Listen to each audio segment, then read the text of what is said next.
প্রিয় দর্শক, সাজ্জাদ কাদিরের প্রীতি এবং শুভেচ্ছা নিন। এই মুহূর্তে আপনাদের সামনে কথা বলতে এসেছি। অবস্থা বেগতিক, কোনো দিক দিয়ে দেশের জন্য কোনো সুখবর নেই। এই প্রসঙ্গটি নিয়ে আপনাদের সামনে কথা বলবো। বাংলাদেশ এই মুহূর্তে একটা ভয়ানক, ভয়াবহ, দুর্যোগপূর্ণ, সংঘাতপূর্ণ দেশে ইতিমধ্যেই পরিণত হয়ে গেছে। আমরা 1 বছর আগেও এমন সংঘাতপূর্ণ দেশ দেখিনি, আসলে বাংলাদেশকে দেখিনি। আজকে যদি বলেন যে সংঘাত ইতিমধ্যে শুরু হয়ে গেছে। এই প্রসঙ্গে সংঘাতময় দেশের কথা যখন মনে হয়, তখন মনে পড়ে যাচ্ছে যে জাতিসংঘের মানবাধিকার হাই কমিশন ইতিমধ্যে বাংলাদেশে কাজ শুরু করেছে। এই কাজ শুরু করেছে, এই জাতিসংঘের এই সংস্থাটি কোথায় কাজ করে? পৃথিবীর বাংলাদেশ ছাড়া, বাংলাদেশ 19তম দেশ, বাকি 18টা দেশ, যে দেশগুলো সংঘাতপূর্ণ সেই দেশগুলোতে কাজ করে। তো সেই জায়গায় বাংলাদেশও এখন সংঘাতপূর্ণ দেশের কাতারে পড়ে গেছে। এই কারণে জাতিসংঘ মানবাধিকার হাই কমিশন এখানে কাজ করতে এসছে। আগামীকাল বা 1 মাস পরে যদি শুনি এই যে বাংলাদেশে জাতিসংঘের শান্তিরক্ষী মিশন কাজ করতে আসছে, বাংলাদেশের সেনাবাহিনী, সামরিক বাহিনী, সশস্ত্র বাহিনী, আধা সামরিক বাহিনী পৃথিবীতে শান্তিরক্ষায়, জাতিসংঘ মিশনের পক্ষ থেকে শান্তিরক্ষায় ভূমিকা পালন করে। কিন্তু আজকে বাংলাদেশের অবস্থাটা এমন হয়ে গেছে যে বাংলাদেশই হয়তো শান্তিরক্ষী মিশনে, পৃথিবীর দেশে দেশে যে শান্তিরক্ষায় কাজ করে বাংলাদেশ সেনাবাহিনী, বাংলাদেশের সেই সুযোগ, শান্তিরক্ষা মিশনে কাজ করার সুযোগটাই বন্ধ হয়ে যেতে পারে। অবস্থা সেদিকেই গেছে। বরঞ্চ পৃথিবীর অন্য দেশ থেকে সামরিক বাহিনী জাতিসংঘের তত্ত্বাবধানে বাংলাদেশে এসে বাংলাদেশে শান্তি শৃঙ্খলা রক্ষায় কাজ করবে, অবস্থা সেদিকে। এই যে কোনো যখন ঘটনা ঘটে তখন সরকার একদম বেসামাল হয়ে যায়। সাম্প্রতিক সময়ে পুরান ঢাকায় ব্যবসায়ী হত্যাকাণ্ড, গোপালগঞ্জ ট্র্যাজেডি এবং গত 3 দিন আগে উত্তরার মাইলস্টোন স্কুল অ্যান্ড কলেজে বিমান বিধ্বস্ত হওয়ার ঘটনায় দেশ এক প্রকার তোলপাড়। এই তোলপাড়ের প্রেক্ষিতে রাজনৈতিক দলগুলোর সাথে সরকার পাল্টা বৈঠক করছে। তারপরেও অবস্থা বেগতিক, বেসামাল। রাজনৈতিক দলগুলো বলছে যে সরকার তোমরা চালিয়ে যাও, তোমাদেরকে আমরা সহযোগিতা করব। কিন্তু সত্যিকার অর্থে বেসামাল অবস্থা, বেগতিক অবস্থা। সেনাবাহিনী ইতিমধ্যে বিতর্কের খাতায় নাম লিখিয়েছে। গোপালগঞ্জ দিয়ে শুরু, বিতর্কের খাতায় নাম লেখানো, গোপালগঞ্জে বিতর্কিত ভূমিকায় অবতীর্ণ হয়েছে। তারপরে অবতীর্ণ হলো মাইলস্টোন ঘটনায়। এতে করে বাংলাদেশের জনগণের সেনাবাহিনীর প্রতি যে আস্থা, বিশ্বাসটি ছিল, সেটি পুরোপুরি উঠে গেছে। কদিন আগেও মানুষ বলতো যে সেনাবাহিনী দেশকে বাঁচান, সেনাপ্রধান আপনি দায়িত্ব নেন, আপনি পুরোপুরি দায়িত্ব নেন, আপনি 5 আগস্ট সময়কালে দায়িত্ব নিয়েছিলেন, আজকে আপনি দায়িত্ব নেন, নিয়ে আমাদের বাঁচান। আজকে সেনাবাহিনীর প্রতি সেই আস্থা নেই, সেনাপ্রধানের প্রতি সেই আস্থা নেই। সেনাপ্রধানকে এখন আর মানুষ বলে না যে আপনি দায়িত্ব নিয়ে বাঁচান। সেনাবাহিনীর ফেসবুক পেজের কমেন্টে গিয়ে দেখুন, কেউ বলছে না। অর্থাৎ সেনাবাহিনীর দেশে আস্থাহীনতার সংকটে ইতিমধ্যে পড়ে গেছে, বিদেশেও আস্থাহীনতার সংকটে পড়ে গেছে, যাচ্ছে। কারণ সেনাবাহিনীর এই যে 2টি ঘটনা, গোপালগঞ্জ ট্র্যাজেডি এবং মাইলস্টোন ট্র্যাজেডিকে কেন্দ্র করে সেনাবাহিনীর যে বিতর্কিত ভূমিকা, সেটি বিদেশেও পৌঁছে গেছে। যার দরুন সেনাবাহিনী আজকে আস্থায় নেই, রাজনৈতিক দলগুলো আস্থায় নেই, সরকারটা অত্যন্ত দুর্বল। সবকিছু মিলিয়ে আগামী দিনে দেশের অর্থনীতি, শিল্প, ব্যবসা, বাণিজ্য সবকিছু ধ্বংস, সবকিছু একটা ধ্বংসস্তূপের মধ্যে বাংলাদেশ ক্রমেই ঢুকে যাচ্ছে। আজকে 2024 সালে যদি মার্কিন প্রভাবে বিগত আওয়ামী লীগ সরকারের পতন হয়ে থাকে, আজকে আমার খুব মনে হচ্ছে, খুব শঙ্কা যাচ্ছে, আজকে দেশের এই যে অবস্থা, ধীরে ধীরে দেশ খারাপের দিকে যাচ্ছে, এই অবস্থার পরিবর্তনটা যদি আমাদের পার্শ্ববর্তী দেশ ভারত দ্বারা ঘটে, তাহলে কি হবে? ভারতীয় কোনো আগ্রাসন, আমরা যে অনেক দিন ধরে আগ্রাসন শুনি, অগ্রাসন বলতে আমরা কিছু দেখিনি, আমরা কোনো আগ্রাসন আমরা খুঁজে পাই না। বরঞ্চ বাংলাদেশ এতদিন লাভবান হতো ভারত কর্তৃক। কিন্তু আজকে সত্যি যদি ভারত কোনো আগ্রাসন করে বসে বাংলাদেশে, কারণ বাংলাদেশ ভারতের জন্য একটা স্পর্শকাতর জায়গা, ভারতের পেটের মধ্যে একটা ভূমি।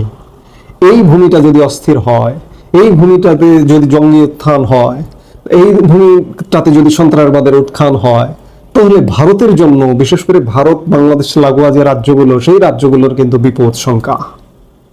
আজকে কে যেন একটা বলছিল যে 2024 মার্কিন প্রভাবে বাংলাদেশের সরকার পরিবর্তন হয়েছে।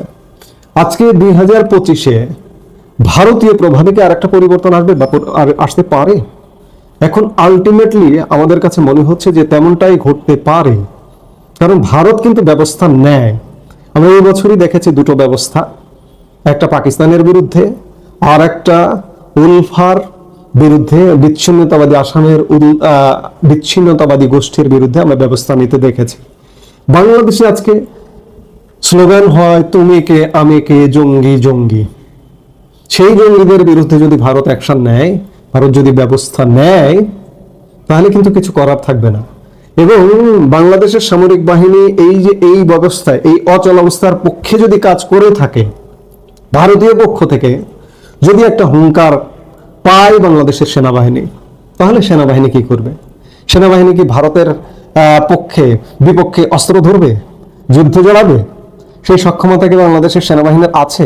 একটা হুঙ্কার যদি ভারত দেয়, কিংবা ধরে নিলাম যে ভারত বাংলাদেশ সেনাবাহিনীকে হুঙ্কার দিল, বাংলাদেশের যারা মিত্র পাকিস্তান, চীন, তাদেরকে বলল, তারা এসে পাশে দাঁড়ালো, তাহলে কি বাংলাদেশ কি বিজয়ী হয়ে যাবে?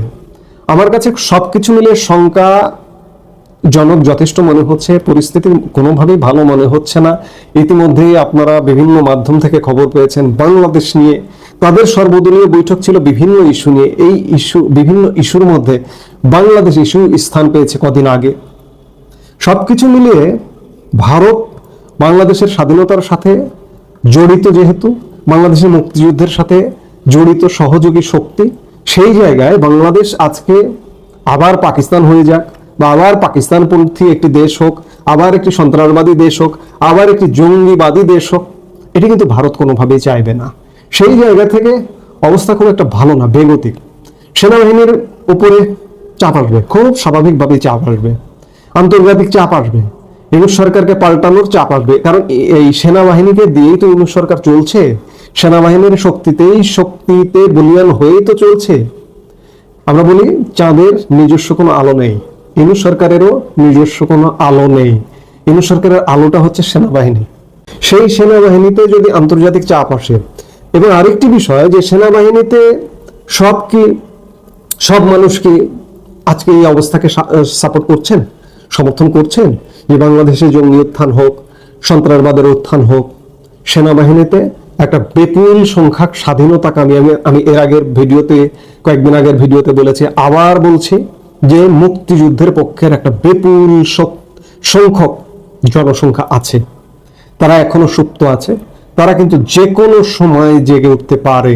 আমি আগেই বলেছি যে শুধু সেনাবাহিনী না, প্রশাসন এবং পুলিশ, বিভিন্ন স্তরে বাংলাদেশের স্বাধীনতাকামী, মুক্তিকামী মানুষ আছে, এবং তারা জেগে উঠবে এবং আন্তর্জাতিক সহযোগিতা, আন্তর্জাতিক চাপ আসবে। কারণ দেশের সামনের দিনগুলো আরো ভয়ানক, অর্থনৈতিকভাবে ভয়ঙ্কর বিপর্যয়ের মধ্যে পড়তে যাচ্ছে দেশ, ভয়ঙ্কর বিপর্যয়ের মধ্যে পড়বে। আমরা দেখতে পাচ্ছি আসলে একটা বিপর্যয়। আমি এর আগেও বলেছি যে অনেক কথা রিপিট হয়ে যায়, যে আমরা এখনো পর্যন্ত 1 বছর হয়েছে, আমরা আওয়ামী লীগের বিগত সরকারটি যে ছিল, সেই সরকারটির নানা নেগেটিভ পজিটিভ যাই থাকুক, যতটুকু পজিটিভ ছিল সেই পজিটিভ দিয়ে এখনো পর্যন্ত করে খাচ্ছি। কিন্তু এই করে খাওয়াটা 1-1.5 বছর বা 2 বছর যায়, পজিটিভ দিকগুলো নিয়ে করে খাওয়া, কিন্তু এরপরে আর থাকবে না। নেগেটিভিটি যখন আসবে প্রচন্ডভাবে, চারিদিক দিয়ে ধেয়ে আসবে ঝড়ের মতো, তখন কিন্তু এই ইতিবাচক ভাবে চলছি, অর্থনীতি বা যে কোনো ভাবে চলছি, এটি থাকবে না চলা। কারণ সরকারের বিভিন্ন দপ্তর এক প্রকার ব্লক হয়ে গেছে, ব্লকের মতো অবস্থা। অনেক ক্ষেত্রে অনেক জায়গায় পেমেন্ট হচ্ছে না ঠিক মতো। গতকালকে একটা ভিডিও দেখলাম যে রাজশাহী সিটি কর্পোরেশনের ঠিকাদাররা তাদের পেমেন্ট পাচ্ছেন না। এই মাসের 15 তারিখ পর্যন্ত বাংলাদেশের এমপিওভুক্ত শিক্ষকরা তাদের স্যালারি, তাদের সুযোগ সুবিধা পাননি। এখন পেয়েছেন কিনা আমি আর এই মুহূর্তে 2-1 দিনের মধ্যে খবর নেইনি। 15 তারিখ হয়ে গেছে, 15-16 তারিখ হয়ে গেছে, তারা পায়নি। অর্থাৎ সরকারের বিভিন্ন সেক্টরে দপ্তরে এরকম অচল অবস্থা চলছে। আরেকদিকে দুদিন পর পর বিভিন্ন বিষয় উদ্ভব হচ্ছে এবং উদ্ভব হবার ফলে এই বিষয়গুলো ট্যাকেলও করতে পারছে না। তো এই বিষয়গুলো যখন উদ্ভব হয়, সরকার রাজনৈতিক দলগুলোকে নিয়ে বৈঠক করে, সরকারের রাজনৈতিক দলগুলো বলে যে ঠিক আছে আমরা আছি আপনার সাথে, কিন্তু সরকার আবার বেমালুম ভুলে যায় এবং ভুলে গিয়ে আবার একটা ঘোলাটে পরিস্থিতির উদ্ভব হয়, আবার বৈঠক করে। এভাবে একটা বছর চলছে। আর কত? আর খুব বেশি দিন চলবে না। যে কোনো সময়, আমরা বলছি যে কোনো সময় ঘটনা ঘটবে। অবাক এবং বিস্ময়ের ব্যাপার যে আজকে এক বছরে কোনো ঘটনা এখনো পর্যন্ত ঘটেনি, সরকার পরিবর্তন বা সরকার চেঞ্জ বা সরকার পতনের মতো ঘটনা ঘটেনি, কিন্তু চারিদিক দিয়ে গুটিয়ে আসছে। এই না ঘটবার একটা প্রধানতম কারণ, এই সরকারের পুরোপুরি সমর্থনে সেনাবাহিনী আছে। সেনাবাহিনী যেহেতু আছে, কেউ আসলে সাহস করেনি যে একটা কিছু ঘটবে, কিন্তু এখনো সাহস করছে না। নানা ঘটনা দুর্ঘটনা ঘটছে, কিন্তু এখনো তবুও সাহস করছে না। কিন্তু যদি চূড়ান্ত ক্ষতি হয়ে যায়, অনেকের ক্ষতি হয়ে যায়, যেমন আশপাশের ক্ষতি হয়ে যায়, ভারতের ক্ষতি হয়ে যায়, ক্ষতির কারণ হয়ে যায়, সেক্ষেত্রে চাপ আসবে এবং আসার ফলে একটা পরিবর্তন হবে মাস্ট। এবং আরেকটি জিনিস দেখুন, যে ইউনূস সরকার নির্বাচন আসলে করতে পারবে না। আমি বারবার বলছি, এখনো বলছি, যদিও একটি নির্বাচন করে, ধরুন নির্বাচন করে বিএনপিকে ক্ষমতায় এনে দিল, বিএনপি কি দেশ চালাতে পারবে?